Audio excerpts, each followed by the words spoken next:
Christine, elle aimerait régaler sa jeune fille Justine.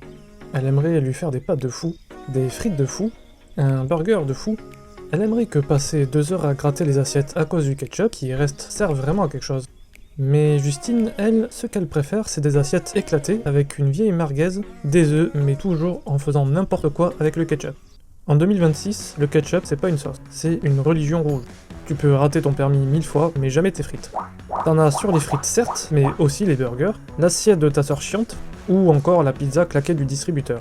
On rembobine, là on arrive sur le moment où le ketchup devient un vrai produit industriel. Heinz lance son ketchup en 1876, et à l'époque, il l'appelle même Catsup. Quel nom de merde! Et Heinz, c'est pas juste un logo sur une bouteille, et des frais surprises à la caisse parce que ton gosse l'a caché.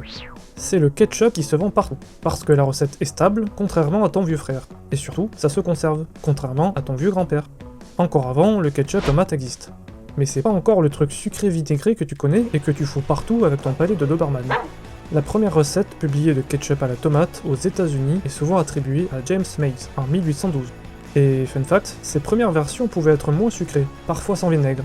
Donc ça tournait plus vite que la tête de ton grand-oncle Gérard avec la chouffe à la fête du bourg. En gros, ketchup maison, mais version roulette russe du frigo et chiasse du cul cerise. Pendant longtemps, en Angleterre, ketchup pouvait vouloir dire une sauce aux champignons. Oui, champignons comme ceux entre tes orteils. Dégueu. Des recettes apparaissent dans les livres de cuisine du XVIIIe siècle.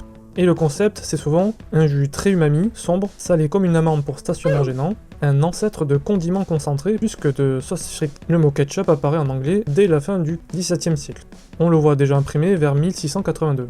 Et l'étymologie est discutée, mais une grosse piste très citée est un terme venu de dialecte du sud de la Chine, Hokkien Fujian, qui désigne une saumure de poisson fermenté, un truc proche d'un jus salé umami ou de ta tante Yvette qui sèche sur la plage.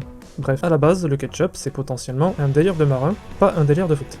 Le point commun c'est pas tomate, c'est l'idée, un condiment salé acidulé qui booste un plat, comme les coquillettes miteuses que tu te fais à la pause déj. Quand les recettes voyagent, elles s'adaptent aux ingrédients du coin. Champignons en Europe, puis tomates, surtout au 19e siècle. Et ensuite l'industrie standardise tout ça. Et avec Heinz et les autres, le ketchup tomate devient la version dominante, celle qui finit dans tous les frigos un minimum honorable. Donc ouais, le ketchup c'est un remix mondial, peut-être né d'une idée de sauce fermentée, devenue champignon, puis tomate, puis bouteille, quasi vide qui n'arrive pas à se vider ce bâtard. Alors la prochaine fois que tu appuies sur ta bouteille, pense à le Doberman,